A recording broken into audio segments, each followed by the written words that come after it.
mga pangarap, mga liwanag at dilim. Sa kapanahunan ng kadiliman, marahil ay maraming nagdarosa, maraming natatahimik ngunit napapahamak. Oo, naninirahang takot at naghihinagpis. Hihintayin ko ang araw na itong lahat ay lilipas, malayo sa kabiguan at pang-api. Kaharap at tuturo sa nanonood. Kaya kayong mga kalaban ko, mga dayuhan, huwag niyo akong salingin. Nakakayamot ang bansang ito. Halatang ibang pamamahala kaysa sa pamamahala sa Madrid. Ang masama pa, puro Indio ang nakatira. Ayoko talaga sa mga Indio. 20 taon akong nagsilbi at nagtiis sa San Diego bilang puro karoka. Ngunit nung ako'y papalis na, ilang lamang na matatandang babae at Hermanas Teresas ang naghatid sa akin. Mga walang utang na loob. Magdahandaan kayo, Padre Damaso, sapagat nasa ilalim tayo ng bubong ng Indio. Tama siya, Reverensya. Baka magdamdam si Kapitan Tiago. Huwag kang mag-alala. Matagal na hindi tinuturo ni Don Tiago ang sarili niya bilang Indio. Malayong malayo na siya sa mga walang utang na loob na tao na yun. Sigurado naman, hindi kasi saklap nun sa inyo, yung sa amin. Naku, siguro na nagsaya ka lang ng pera papunta dito. Wala ka ibang kakainin kundi tinola lamang sa mahandaan at matutulog ng hindi nasisiyahan.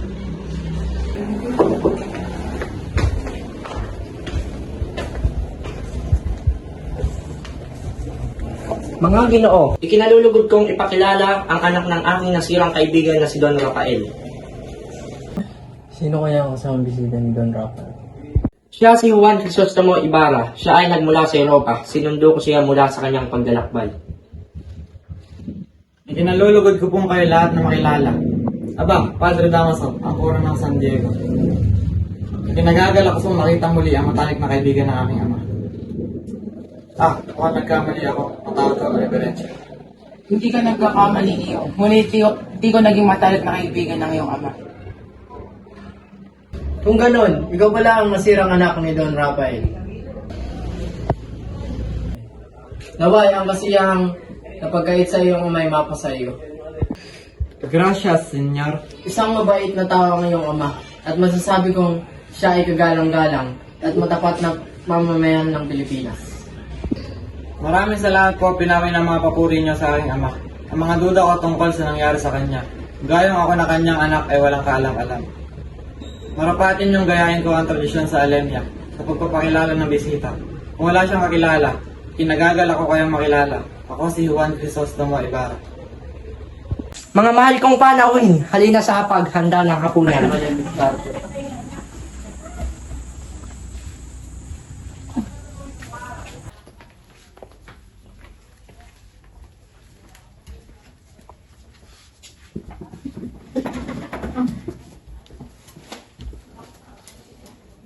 Ilang taon kang nawala sa ating bansa, Senyor Ibarra? 7 taon po, Ginoo. Sa iyong 7 taon sa Europa, malamang nakalimutan mo na ang ating bayan. Ang totoo po niyan ay parang ang aking bayan ang tila nakalimot sa akin.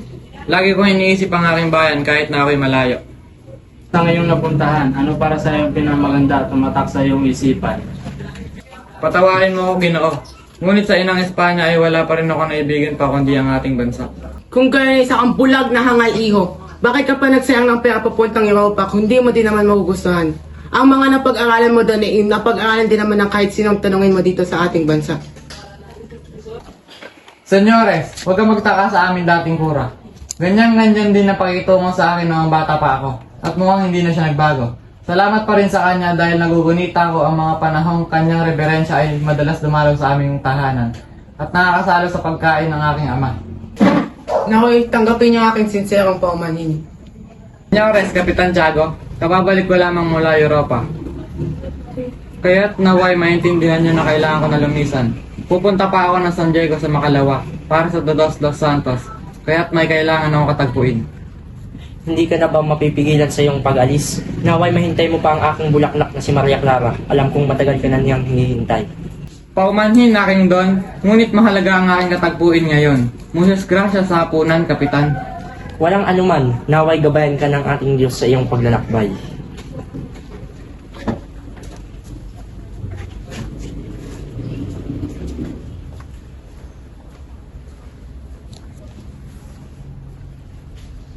Nakita na ninyo, masama talaga ang bunga ng pagpapadala ng mga anak nyo sa ibang bansa. Lumalaki ang kanilang ulo at nawawalan ng mga galang.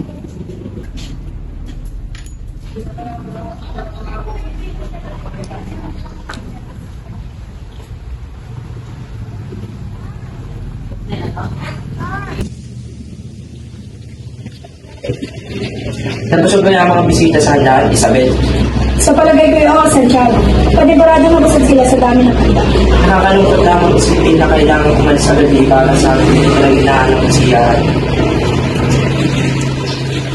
O siya, maiwan ko muna kayo mag-ama.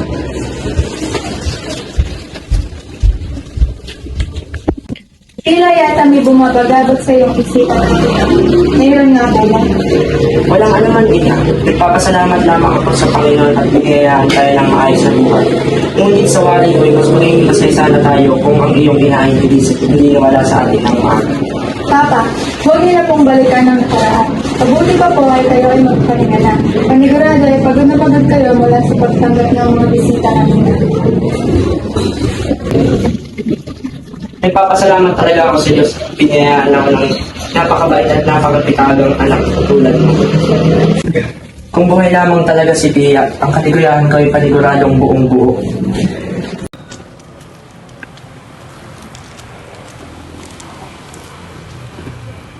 Magandang umaga po, Reverensya. Magandang umaga, Isabel, Maria Clara. Mukhang may pupuntahan dito. Saan ang iyong tulong? Pupunta po kami sa Beateria. Kukunin ko lamang po ang aking natitirang gamit doon. Sige. Bueno, kakausap ko lang ngayong ama. Naway kayo ligtas sa inyong paglalakbay. Muchas gracias, Padre. Ako rin ang masusunod sa huli. Santiago? Santiago! Padre, ano po ang Santiago? Isasabihin ako sa iyo importante. Doon tayo sa lugar na walang makakarinig. Tandaan mo, mabuti ang sinasabi ko sa iyo. Iniisip ko lamang ang iyong kapakanan. Naiintindihan ko po, Padre. Masusunod po ang inyong kahilingan. Sabi na nga ba't masusunod ang kahilingan ko sa huli?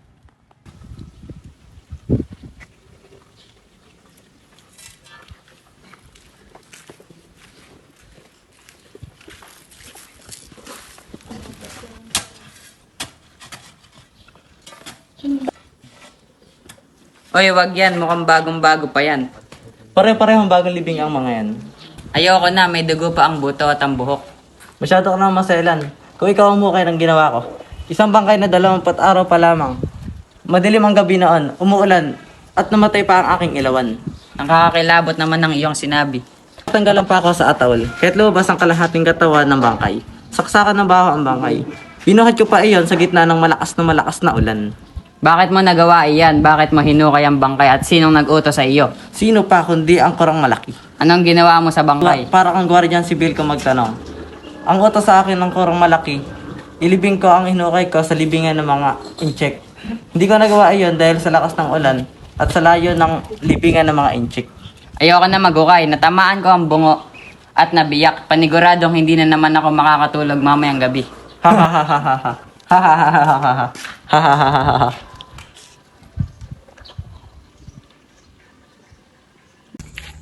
Alam ho ba ninyo ang puntod ng aking ama? Opo, senyorito. Tinanon ko po ng halamang Adel pa ang puntod at nilagyan ng malaking kreso pang hindi ko po ito makalimutan. Akala ko ho ba alam niyo ang puntod ng aking ama? Pasensya po, senyorito. Alam ko po talaga na dito yung nakalagay. Hindi ko lang po talaga maintindihan kung bakit tayo nawawala. Ayun po, dito po siya nakalibing. Magtanong ka doon sa sepulturero kung bakit yun ang puntod.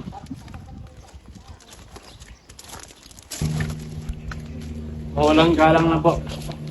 Alam niyo po ba kung nasan yung puntod na may malaking krus na nagngangalan Don Rafael Ibarra? Yung krus sa punto na may mga bulaklak, sinunog ko na. Sinunog! Opo, pinasunog ko yun ng kurang malaki. At kung gayon, bakit hinukay ang bangkay ng aking ama? Saan mo dinala ang bangkay niya? Inutos po ng kurang malaki na ilibing ko iyon sa libingan ng mga inchik. At ginawa mo naman ang sinabi niya? Hindi po. Mabigat ang bangkay noon at napakalakas ng ulan. Kaya nilaga po muna sa ilog ang bangkay niya. Patawad po, senyor. Ikaw ba? Ikaw ba ang gumawa ng ganong kapaslangan sa aking ama? Ikaw ba? Sumagot ka! Kung ano man iyon, ngayon pa lamang sinasabi ko na sa iyo, wala akong kalam-alam sa mga sinasabi mo. At kung hindi ikaw, sino? Sigurado akong hindi ako yung hinahanap, kundi ang penaltang kongkura na si Padre Damaso.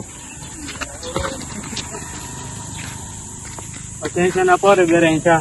sa aking Senyor Ibarra. Hindi po niya alam ang kanyang ginagawa dahil sa kanyang galit. Napatawad ko na siya, kahit ako man ay nalulungkot sa kanyang sinapit, at hindi ko siya masisisi sa kanyang ginawa.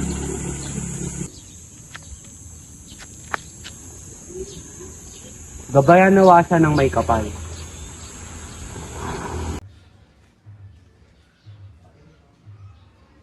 Crispin, nilayan mo na mabuti ang tali. Magpahinga naman tayo, kaka. Kanina pa tayo nakatayo at nagpapatunog ng kampana. Hindi pa pwede, papagalitan tayo ng sakristang mayor. Oo nga pala, magkano daw ang susweldoin mo ngayong buwan? 2 reales na lamang, Crispin. Bayaran mo na kaya yung sinasabi nila na ninakaw ko na ginto sa simbahan. Sige na, para hindi na sila manggulo at makauwi na ako. Naku, Crispin, 2 multa na ang aking inago sa sakristang mayor. At ang sinasabi nilang ninakaw mo ay 2 onsa ng ginto. 32 reales iyon. Kumbagay 32 kamay. Hindi sasapat ang sweldo ko sa hinihingi nila. Natatakot na kasi ako eh. Napakasama ng kura at lalo na ang sakristan mayor. Napakasinungaling nilang lahat. Umuwi ka na lang muna ngayon, kaka. Sabihan mo si Inang na ayaw na natin magsakristan. Alam ko namang maniniwala sa'yo si Inang. Pakisabihan na lang na may sakit ako kaya hindi ako makauwi. Huwag kang magsalita ng ganyan, Crispin.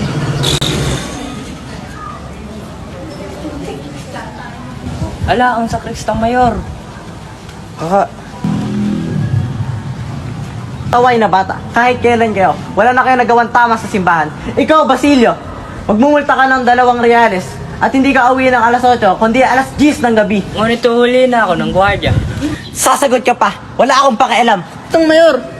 At ikaw, hindi ka uwi hanggat hindi mo nilalabas ang 2 osang gintong ninakaw mo sa simbahan. Kahit kailan talaga, wala kayong galang. Pati simbahan, pinagnanakawan. Ito naman po yun ninanakaw eh.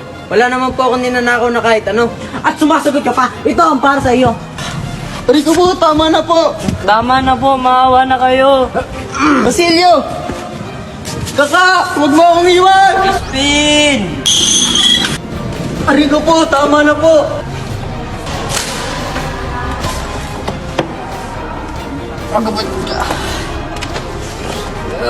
Rico po, tama na po! Aray! Aray! Tama na po! Aray! Nako, siguradong matutuwa ang mga anak ko sa hinanda kong ulam. Nakikita ko na gutom si Crispin at Basilio mula sa simbahan. Aba, Sisa, ang sarap naman na hinain mo. Matikman nga. Pero, Pedro, sa mga... Aalis na ako. Di mo malang ba hintayin ang pagdating ng mga anak mo? Alam ko ay sasaldo ngayon si Basilio. Ganun ba? Ipagtabiyo na lang ako na 1 riles. Sige na, mauuna na ako. Baka mahuli ako sa talado na tinali ko. Sus Mariosep, anong nangyari sa iyo, Basilio? Huwag kang mag-alala, inay. Naiwan si Crispin sa kumbento. Naiwan? At siya ba ay buhay? Salamat at buhay siya. Bakit ka duguan? Naku naman, halika at pumasok ka na.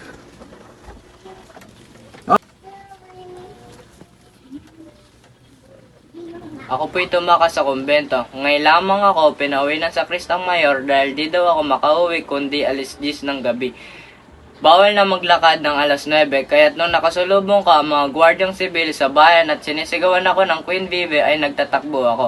Pinaputokan po nila ako at 10 lo ang dumapli sa aking noo. Walang hiya talaga ang mga gardya sibil. Sadyang walang mga puso. Halika na anak at gamutin na natin sugat mo.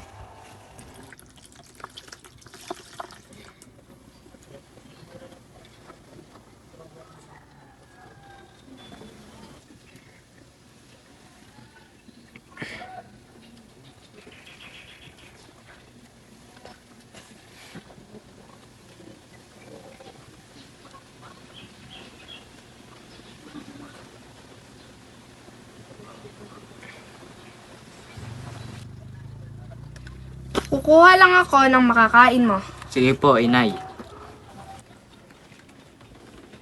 Pagpasensya mo na anak dahil ito na lang natira sa inyo. Nagluto ako ng masarap na pagkain ngunit kinain lahat ito ng inyong ama. Pagpasensyahan niyo na rin siya.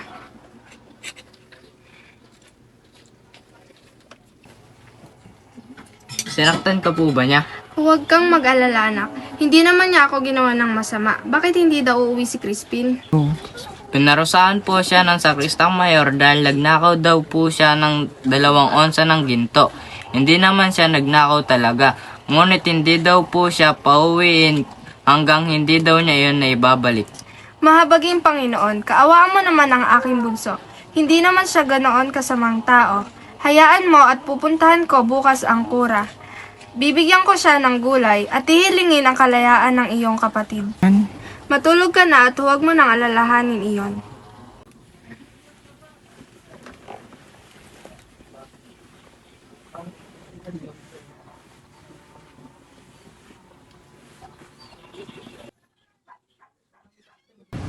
Walang galang na bata, magnanakaw!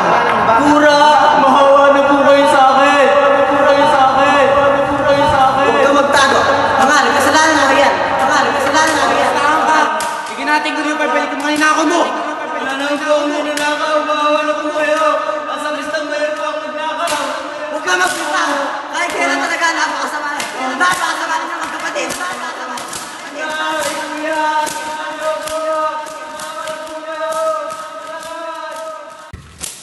Aray! Walang yakap ba? Aray! Walang yakap ba? Walang yakap ba?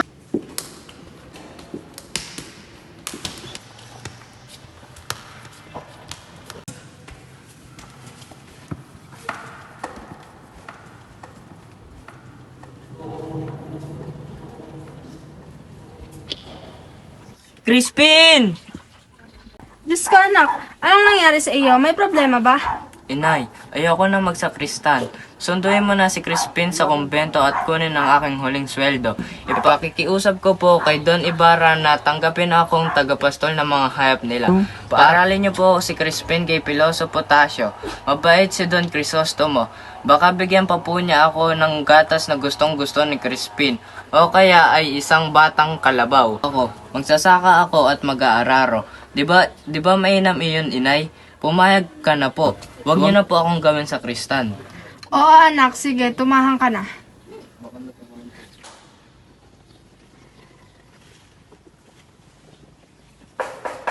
Tao po, magandang araw po.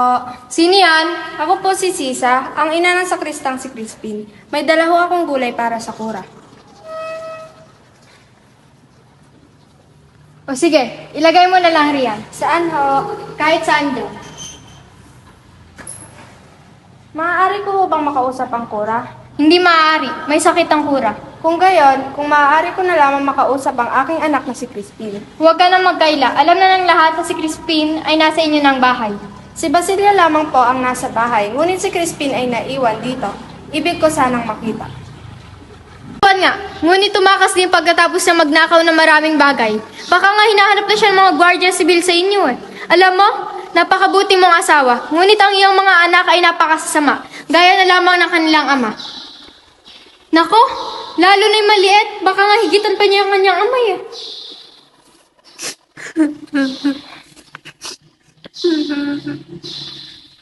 Naiintindihan mo ba? May sakit ang kura. Yung magmagulgal sa lansangan. Sulong!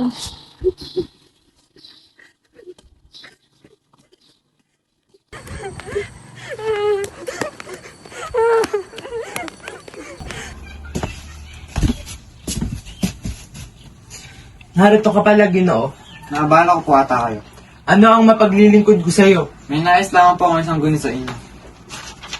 Bakit po kayo sumusulat ng hieroglifiko? Dahil hindi ako sumusulat para sa aking panahon, kundi sa aking hinaharap. Sa panahon ngayon na mababasa ang aking mga sinusulat at hindi ito papahalagahan at tila susunugin pa ito. Anong wika po kayo sumusulat? Sa sariling wika nating Tagalog, Maaari po bang gamitin ng hieroglifiko ang wikang Tagalog? maaari. Maaari natin gamitin ang ating wikang Tagalog kaysa sa wikang Latin. Nga pala, naalala mo ba ang pagkapatay sa buwaya? Opinion ko lang naman, ngunit tila sadya ang pagkasagabal ng kasiyahan nyo sapagkat umuwi ng lasing ang kanyang asawa at hindi siya imbitado. Nais ko po sana humingi ng payo sa inyo. Gaya ng ginawa ng aking ama noong siya'y nabubuhay pa. Nais ko pong magpatayo ng isang paaralan at bilang pag-alala na rin ito sa aking kasintahan. Pangarap ko rin yan. Pangarap ng isang baliw. At iisipin din nila na ikaw ay nababaliw dahil humihingi ka ng payo sa isang taong mapagkakamala na ng baliw. Para sa kanila ay isang taong matalino ay isang kapitan na wala man lang pinag-aralan at sunod-sunuran lang sa kura. Bakit hindi nyo sundin ang kanilang mga tungkulin? Maniniwala ako na mangyayari ang plano ng walang sagabal.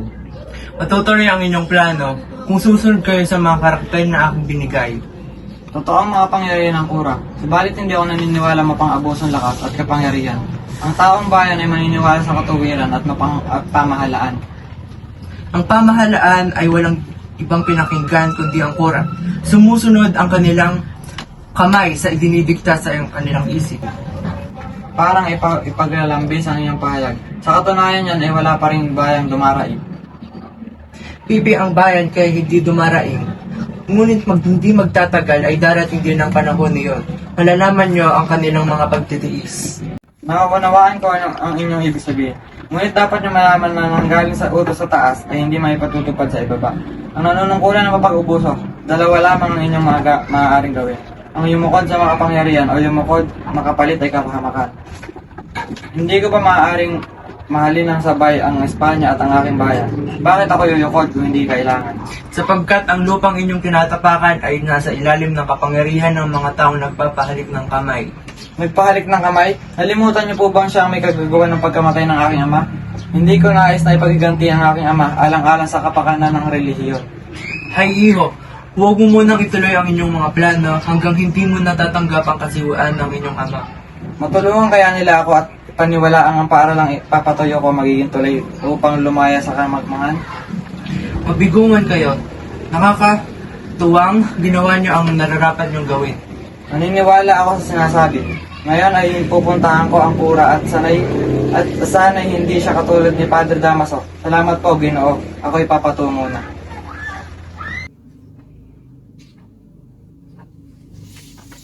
Maria, Maria, ang aking anak, hindi ka mamamatay.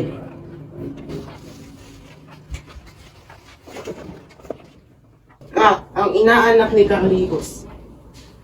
May liham na ukol sa iyo, ngunit hindi kita nakilala. Dangan na hindi ka pa sinisilang ay umalis na ako sa Espanya. Sinasabi doon na ihanap kita ng papasukan at asawa. Sa mga papasukan, madali lang. Marunong ka ba magsulat at magbasa? Ako po ay nag-aaral ng magtatanggol ng Universidad ng Sentral. Diakis, hindi ko akalain. Parang ang isang babae. Alam ko na. Ihahanap kita ng isang babae. Isang babae. Hindi po naman po ako nagmamadali, Padre. Isang babae. Isang babae. Halika't kausapin natin si Don Tiago. Kakaroon ka ng mas malaking halaga na tulad ni Lucas, pumapakay ka ba sa aking mga plano? Opo, ako ang bahala. May papangako bang walang makakalam ito kundi tayong dalawa lamang? Opo, ako tayo nakatika ng bibig. Kumaig ka ba sa plano kapatid mo, Bruno? Hindi pa. Bakit? Bakit ka tumagi, Tarsilo? Dahil mapanganib ang inyong binabalak. Siyang tunay, Lucas.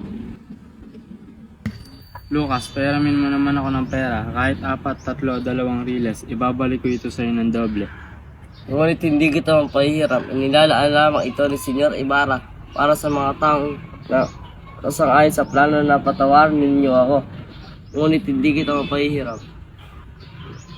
Tatanggapin ba natin? Oo, ngunit tanongin mo natin ilan ang makukuha natin. Lucas, magkano ang aming mapapala? Bawat isa sa inyo ay tatanggap ng 30 piso at 10 piso sa bawat maayon ninyo. At kung sakaling magtagumpay ito, bawat isa ay tatanggap ng tig-100 piso. Mayaman si Senyor Ibarra, tandaan niyo yan. Kung gayon ay payag ako. Ako na rin, Lucas. Aba, ang pangit ng mga bahay. Halatang idyo lamang ang pwedeng tumira. Kayo, mga wala kayong modo. Wala kayong paggalang sa tulad kong maharlika. Kaya hindi nakakapagtakang puro pag-iinsulto ang nakukuha niyo sa praile tungkol sa inyo.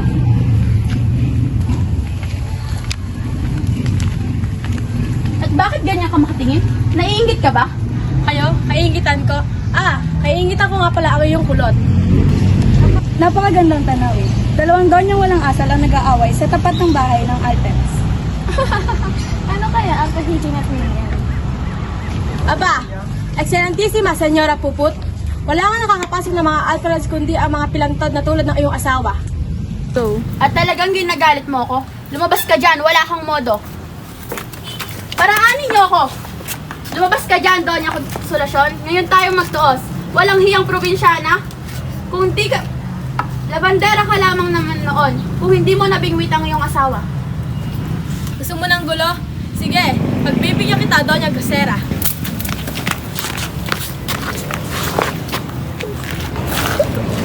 Sus Mariosep, Konsolasyon, ano naman bang kaguluhan ito? Bilan mo siya ng damit at kung wala kayong pera ay magnakaw kayo sa taong bayan. Total, may mga sundalo naman kayo. Ikaw ang dapat bumili ng asal. Mga walang modo. Naturing ang mga mayayaman ngunit sayad sa lupang mga ugali. Magsitigil kayo, para kayong mga hayop. Mga edukadong tao pa naman kayo. Nakahiyang isipin na pati kayo mga taga-alta de siyudad ay gumagaya na rin sa mga taga-Indio. Pagsisihan ninyo ang inyong mga ginawa at magkukumbisal kayo mamayang gabi. Entiendes?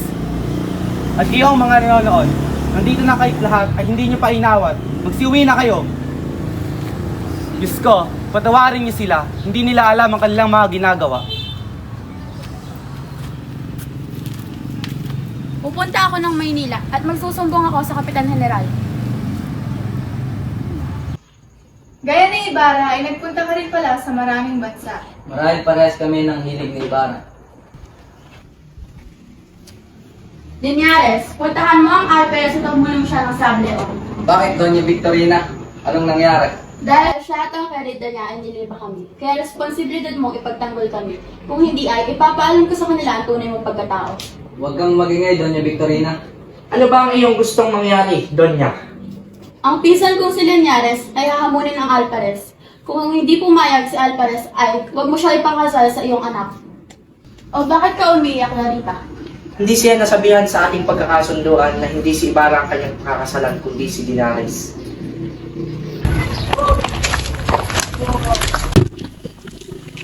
Ngayon ninyo mapapatunayan sa akin ang kahalagahan ng mga pride. Isang batang babae nang umpisal sa akin ngayong gabi. Sa ganap na ikawala ay sasalakayin ng kwartel. Papasukin ng kumbento at papatayin ng mga Kastila. Magkakaroon ng isang malaking pag-alsa. Sino ang mga taong huhulihin ko? Uminahon kayo. Dapat na ang pagkitaan nyo ay ang mga pagsalakay nila. Padalhan niyo ako ng 4 na Guardia Civil at pakisabihan na rin ang mga bantay sa daungan. Dapat na kayo ay maging maingat upang mahuli niyo sila. Kayo rin ang makakatanggap ng medalya kung mahuhuli niyo sila. At sana hindi niyo ako makalimutan sa aking mga sinabi sa inyo. Wala po akong ganang kumain.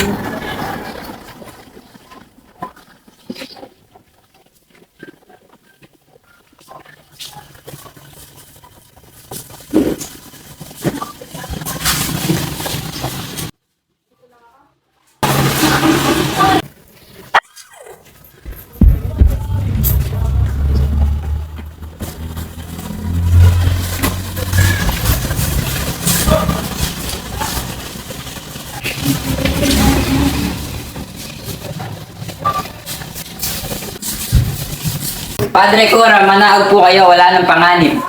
Ihanda ang aking pinakamabilis na kabayo at pagkatapos matulog na kayo. Sa ngalan ng Hari ng Espanya, buksan niyo ang pinto!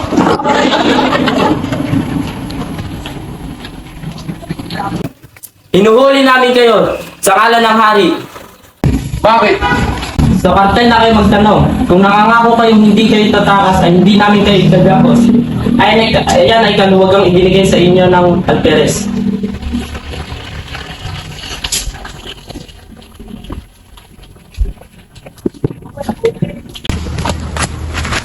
Dadaling ko kayo sa isang bahay ng aking kaibigan sa Mandaluyong. Ihahatid ko doon ang salapin ninyo na itinago ko. Pagamitin nyo iyon sa pangingibang bansa. Pangingibang bansa? Sa ibang bansa ay maaari pa kayo mabuhay ng tahimik. Marami kayong kaibigan na Espanyol na matutulungan kayo para kayo ay mapatawad. Iniligtas mo ng 2 beses ang aking buhay. Sa kabila ng kasawian, sa iyong angkan sa aking angkan. Marapat lamang na ibalik ko sa iyo ang iyong yamang nawala. Sumama kayo sa akin sa ibang bansa. Pagturingan tayo magkapatid. Tayo kapwa sa iyong palad para sa sarili nating bayan. Hindi ako magiging masaya sa ibang bansa. Dito ko nais magtiis at mamatay. Pero bakit pinaalis niyo ako? Sa ibang bansa ay maaari pa kayo magtagumpay. Kung daranasan ninyo ang ibayong paghihirap, darating rin ang araw na itakwil ninyo ang sariling bayan. Hindi totoo yan. Lagi kong iniisip ang kapakanan sa bayan. Hindi ninyo ako naiintindihan. Naniniwala ko na iniibig niyo ang bansang ito. Sapagkat wala pa kayong dinaranas na paghihirap. Subalit isang araw na maranasan ninyo ang paghihirap, gutom at pag-uusig, ay naniniwala ako na itatakol niyo ang bansang ito. Humingi ng tulong sa inyo para sa mga masawing palad. Ngunit hindi ninyo ako pinakinggan. Sila ang inyong pinanigan. Kahit ngayon ay tinutugisan nila kayo at tinuturing na kaaway. May katwirang kay Elias. Ako yung maayon lamang sa takbo ng panahon. Malinaw na sa akin lahat ngayon. Sa ating bayan ay nabubulok na sa sakit. Isang kanser na kailangang gamutin at sugpuin. Natuklasan na nila ang iyong pagtakas.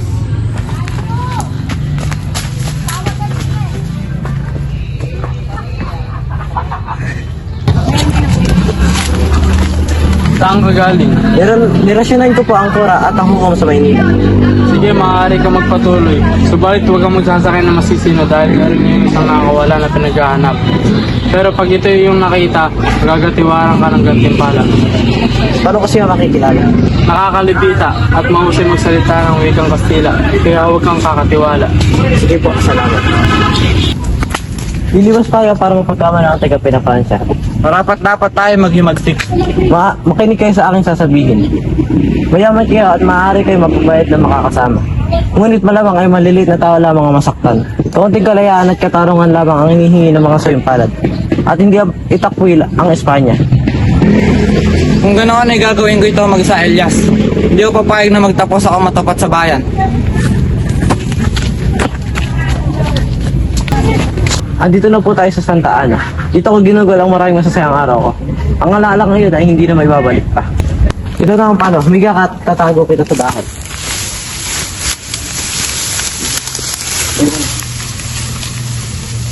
Sige na. Huwag kang umalis, lumaban na lang tayo. Hindi tayo magtatagumpay.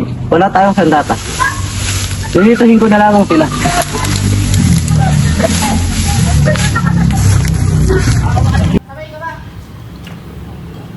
Natatakot ka ba, ano? Di ba ba inaasahan na aking pagdating? Nais ko lang masaksiyan ang iyong pagkasal. May sakit ka ba, anak? Bakit ka namumudla? Wala ka na bang tiwala sa iyong amahin? Sabihin mo sa akin ang lahat. Mahal pa ba ninyo po ako? Tulungan mo ang aking amang huwag ituloy ang aking kasal. Noong nabubuhay ko si Crisostomo, nais kong lumaban, umasa at manalig. Ibig kong kabuhay pa para marinig ko kahit paano ang tungkol sa kanya. Pero ngayon patay na siya. Paano pa ako magtitiis at mabubuhay? Di hamak na masihigit si Linares kay. Maaari pa ako magpakasal kanino man noong nabubuhay pa si Crisostomo. Wala ibang gusto ang aking ama kundi sumanib sa mga podre. Pero ngayon patay na siya. Wala nang tatawag sa akin ng asawa. Simentero at kumbento na lamang aking pagpipilian. Anak ko, patawad. Di ko inaasawang bigyan ka ng ganitong kalungkutan. Ibig ko lamang bigyan ka ng magandang kinabukasan at ikikisaya. Dahil ito'y mahal kita. Mahal niyo palaki, huwag niyo ko hayaang malungkot habang buhay. Patay na siya. Ibig ko na lang maging madre. Isang madre. Anak, kung alam mo lang, ang mga misterong kumukupli sa pader ng kumbento. Anak, matanda na ako. Hindi na kita kayang alagaan. At ang ikisisiya mo. Kaya, bumili ka lang ng iba. Kahit sino pang binatayan, huwag lang ang kumbento. Ang kumbento ang kamatayan. Diyos ko, pinaparusahan niyo ako. Pagpalain niyo ang aking anak. Hindi ka mamamatay, magmamatay ka. Diyos ko, talagang tunay ka't pinaparusahan mo ako.